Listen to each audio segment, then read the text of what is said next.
আসসালামু আলাইকুম। আমন্ত্রণ বাংলা ভিশন সংবাদে আপনাদের সাথে আছি আমি ফাতেমা জান্নাত আইরিন। বিএনপি চেয়ারপারসন বেগম খালেদা জিয়া সহ অন্য আসামিদের বিরুদ্ধে নাইকো দুর্নীতি মামলায় আজ চার্জ গঠনের শুনানি হতে পারে। পুরান ঢাকার কেন্দ্রীয় কারাগারে স্থাপিত ঢাকার অস্থায়ী ৯ নম্বর বিশেষ জজ আদালতের বিচারক মাহমুদুল কবিরের আদালতে মামলাটি বিচারাধীন রয়েছে। বেগম খালেদা জিয়াকে কারাগার থেকে বিশেষ আদালতে হাজির করা হতে পারে বলে জানা গেছে। মামলাটিতে গত ১৩ জানুয়ারি ব্যারিস্টার মওদুদ আহমেদের চার্জ গঠনের শুনানি শেষ না হওয়ায় পরবর্তী শুনানির জন্য এই নতুন দিন ঠিক করা হয়। চলতি মাসের ৩ জানুয়ারি নাইকো দুর্নীতি মামলার শুনানিতে এসে বিচারককে আদালতের বিষয়ে অসন্তোষ জানিয়েছিলেন বিএনপি চেয়ারপারসন বেগম খালেদা জিয়া। টেকনাফে গুলিতে একজন নিহত হয়েছে। পুলিশের দাবি নিহত ব্যক্তি তালিকাভুক্ত মাদক ব্যবসায়ী। নিহতের নাম শামসুল প্রকাশ ওরফে বারমায়া শামসু। পুলিশ জানায় শামসু স্বরাষ্ট্র মন্ত্রণালয়ের তালিকাভুক্ত মাদক ব্যবসায়ী। রবিবার ইয়াবা সহ আটকের পর তাকে জিজ্ঞাসাবাদ করা হয়। পরে রাতেই তার তথ্য অনুযায়ী টেকনাফের দমদমিয়া চেকপোস্ট এলাকায় অভিযানে যায় পুলিশ। সেখানে বন্দুকযুদ্ধে নিহত হয় শামসু। এ সময় ২০,০০০ পিস ইয়াবা, ২২টি দেশীয় তৈরি বন্দুক ও ১২ রাউন্ড গুলি উদ্ধার করা হয়। সৌদি আরব থেকে দ্বিতীয় দফায় রোহিঙ্গা মুসলিমদের বাংলাদেশে বিতরণের পরিকল্পনা করছে দেশটির সরকার। সৌদি থেকে ২৫০ রোহিঙ্গাকে আজ ঢাকা পাঠানো হতে পারে বলে দাবি করেছেন মানবাধিকার কর্মীরা। এদিকে বাংলাদেশে তাদের না পাঠানোর জন্য সৌদি সরকারকে আহ্বান জানিয়েছেন জার্মানির মানবাধিকার কর্মী নেসান লুইন।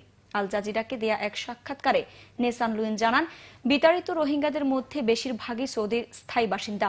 এদেরকে জেদ্দার একটি কারাগারে বন্দী করে রাখা হয়েছিল। এদের সাথে অপরাধীদের মতো আচরণ করা হয় বলেও জানান তিনি। রবিবার তাদেরকে জেদ্দা বিমানবন্দরে নেয়ার প্রস্তুতি চলছিল। সোমবার বিকেলের মধ্যে তাদেরকে ঢাকার উদ্দেশ্যে পাঠানো হতে পারে বলে দাবি করেন লুইন। তিনি বলেন, সৌদিতে বসবাস করা ৩ লাখ রোহিঙ্গাই ভারত, পাকিস্তান, বাংলাদেশ ও নেপালের পাসপোর্ট নিয়ে দেশটিতে যান। তবে ঢাকায় ফিরে আসলে এই রোহিঙ্গাদের কারাদণ্ড হতে পারে আশঙ্কা প্রকাশ করে তাদের না পাঠাতে সৌদি সরকারকে আহ্বান জানান তিনি। যুক্তরাষ্ট্রের অচল অবস্থা অবসানের সমঝোতার জন্য দেয়া প্রেসিডেন্ট ডোনাল্ড ট্রাম্পের প্রস্তাব নাকচ হওয়ায় ডেমোক্র্যাটদের উপর চওড়া হয়েছেন তিনি। নতুন প্রস্তাব পেশ করার আগেই সেগুলো নাকচ করে দিয়েছে ডেমোক্র্যাটরা, এমন অভিযোগ করেন তিনি। অচল অবস্থা নিরসনে ডেমোক্র্যাটরা মার্কিন প্রেসিডেন্ট ডোনাল্ড ট্রাম্পের নতুন প্রস্তাব প্রত্যাখ্যান করায় একাধিক টুইট বার্তায় ক্ষোভ প্রকাশ করে তিনি বলেন, প্রস্তাব দেওয়ার আগেই মার্কিন পার্লামেন্টের নিম্নকক্ষ প্রতিনিধি পরিষদের স্পিকার ন্যান্সি পেলোসি ও ডেমোক্র্যাটদের অন্যান্য সদস্যরা তা নাকচ করে দেন।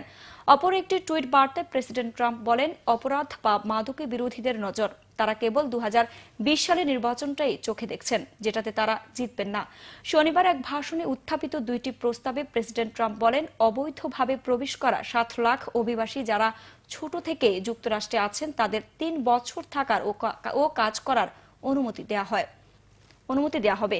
এছাড়া সাময়িক সুবিধা পাওয়া অভিবাসীদেরও ৩ বছর থাকার অনুমতি দেওয়া হবে বলে জানান তিনি। তবে মেক্সিকোর সীমান্তে দেয়াল নির্মাণের জন্য ৫০০ কোটি মার্কিন ডলার তহবিল বরাদ্দের বিষয়ে অনড় রয়েছেন তিনি। পরে প্রস্তাবটি অগ্রহণযোগ্য বলে নাকচ করে দেন ডেমোক্র্যাটরা।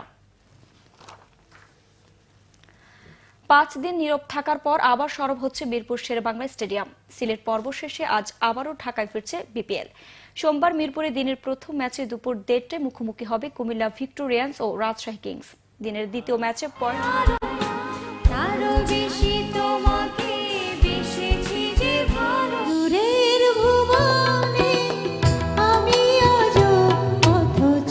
জনপ্রিয় সঙ্গীত শিল্পীদের অংশগ্রহণে ফোনো live studio concert music club.